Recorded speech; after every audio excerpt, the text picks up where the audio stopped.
guys know now that Atlanta is the headquarters of Word Assembly. Hallelujah. You may have your seat. I also want you to recognize our also senior pastor, Pastor Remy. Some of you have been hearing me talking about him. He is the one that pastor our Port Harcourt church. Hallelujah. He just arrived this morning. A friend of mine, every time I go to Nigeria, he take care of me. Let's just put our hands together for Pastor Remy. Of course, you know, he's going to be hearing from him. Amen. During the course of his visit here. Amen. You know, he's going to be preaching here. He's going to be blessing us here. So please, he's here and he's here today to also bless us. We are blessed. Amen. I said we are blessed. This church is blessed in the name of Jesus. Amen. The Lord is so good. The Lord is so good. Are you ready for the word? Are you ready for the word? If you are ready for the word, put your hands together for Jesus. Hallelujah. Our missionary, Pastor Don Powell, is here today. Hallelujah. Yeah, Pastor Don is our missionary. He's stationed in Niger. He's doing a missionary work there. You know, impacting life. And he is the one that God used the church we built there. He's the one that God used his training pastors there. He called me and said, Pastor, on Monday I'm going back to my station, and you know, anytime he's here, he always stop by here to be a blessing. Blessing to this house. So I want you all to put our hands together. He's going to be preaching the word of God. He got a lot of stuff. I don't know what is in the bag and everything, but just get ready. Hallelujah. Let's welcome Pastor Don as he come and share the word of God with us. In Jesus' name. Thank you. You may be seated. It is so good for me to be here this morning. Amen. There's not words that can express what is in my heart this morning.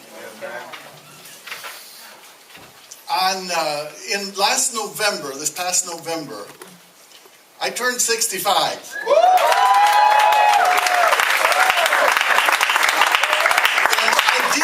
Realize it, but the enemy had fed me a lie. We're talking about lies this morning. He had fed me one, that you work, you hit 65. But I found out this last week, God's got more at my end than what I've had already. In my mind, I didn't really think this or verbalize it, but in my mind, I thought I was over the hill. It's all downhill from here. But I'm here this morning to tell you, we're going on. We can't go down because we're going up. And I am so excited to see what God has for us. Amen. I very much consider this church here a home church. Amen. I always feel at home when I come here. Amen. And don't tell any of my other supporting churches. But this is the only church that my first service when I come in, I want to be here. My last service before I go out, I want to be here. And I am just extremely happy that Bishop Festus, and you know I call him Bishop, because to me, he is my bishop. He is my bishop. He has a church now in Africa. And I'm believing that's not going to be the last one. We're going to do more. We're going to build more churches over here. This morning, what I want to do is just share with you a testimony of what God has been doing in the last year. Amen. Unbelievable things are happening.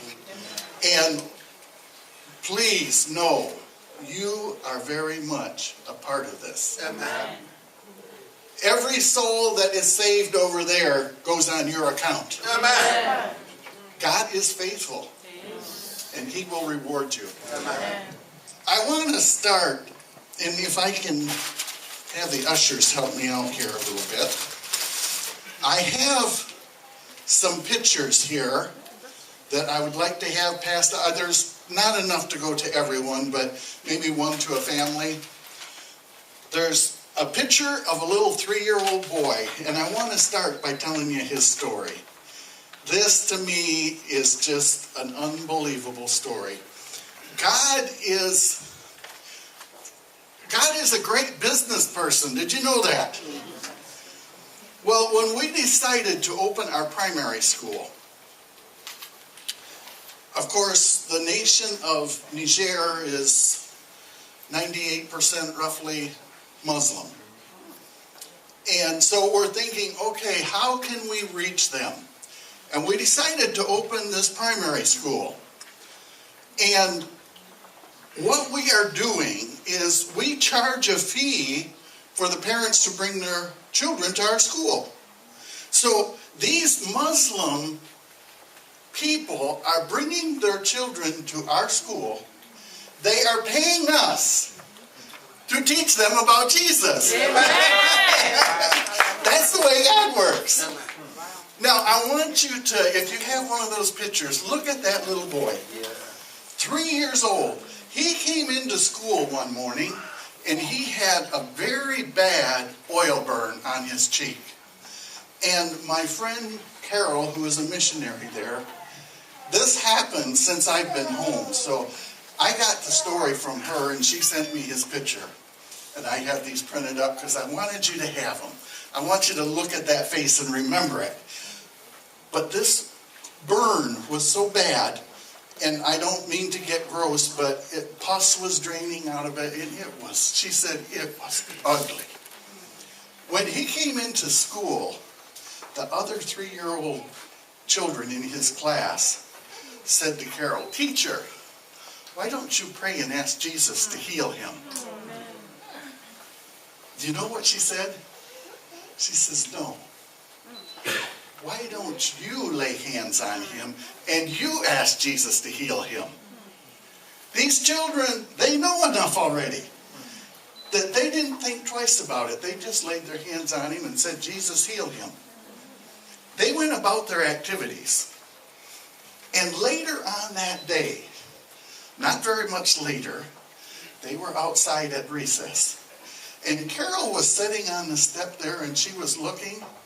And she was trying to decide which cheek the burn was on. Wow. She called him over.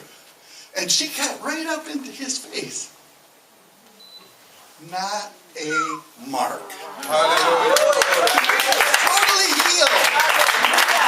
That's what my Jesus is doing. And you're a part of that. You are a part of that. Now, that's what's going on in our primary school. Now, as of the first of the year, we made a decision that at first when you hear this, you'll say, this is going backwards. But when you hear the whole story, you'll see God has a plan. We decided to close down our Bible school, our discipleship school, where we had been training up disciples in Niamey. And the reason for that was generally we have somewhere between 6 and 10 students in a semester that come in for the training. Of that, only 2 of them are from Niamey. Sometimes only 1. All the rest of them we're paying transport back and forth, bringing them in from the Gormanche villages. And it amounts to a pretty large sum of money by the end of the semester.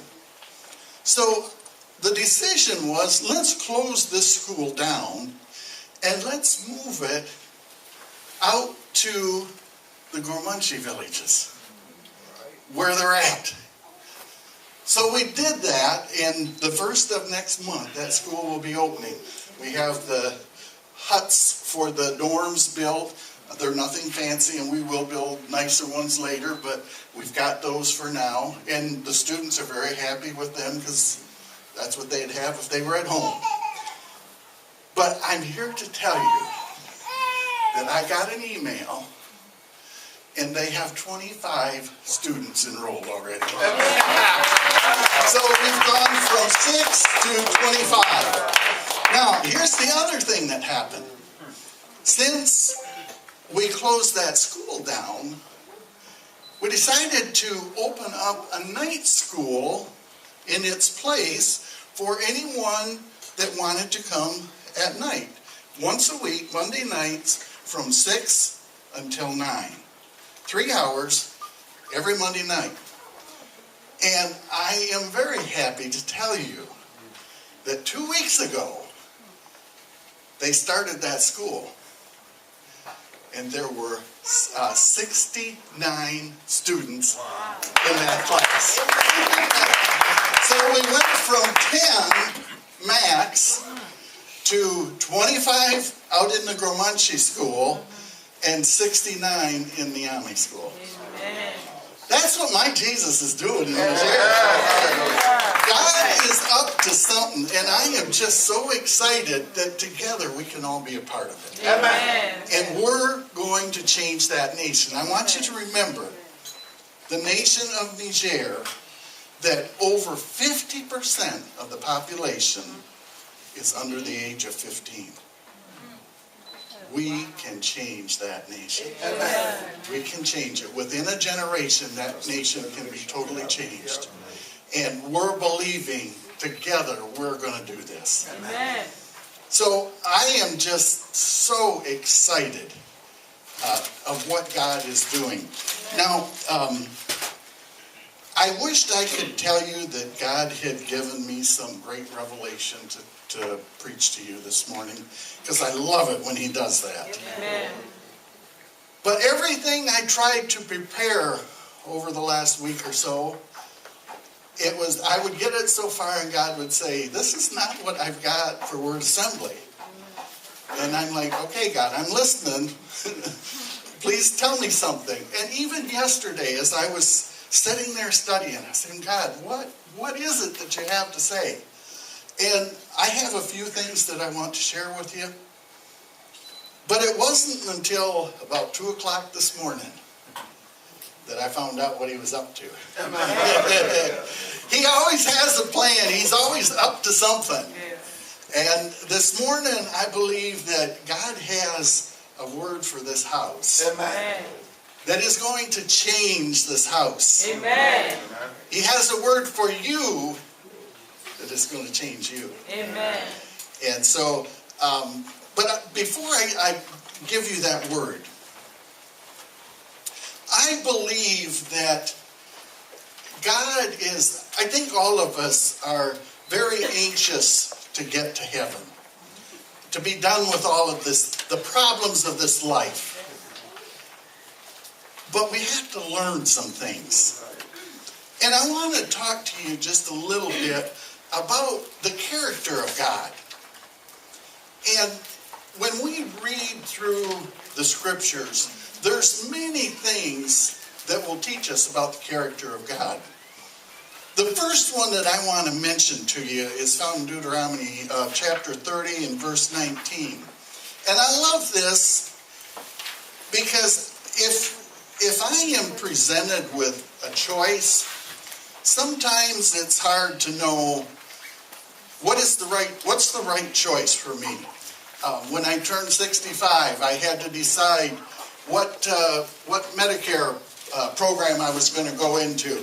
And there's all these choices to make, and I'm like, which one's the right one for me? I don't really know.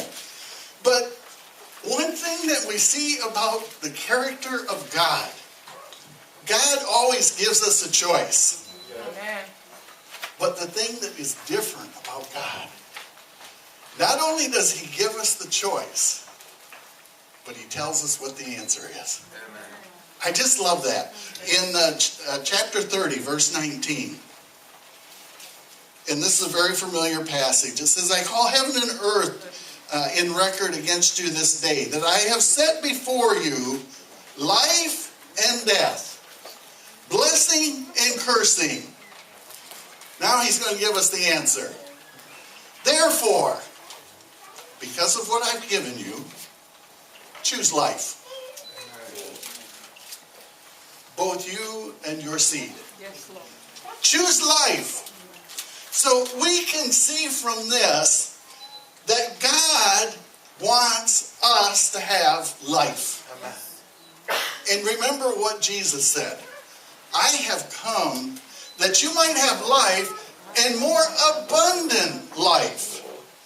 That's one of the reasons I love the missions program that I'm with. Via Abundant. Abundant life. That's what we're all about.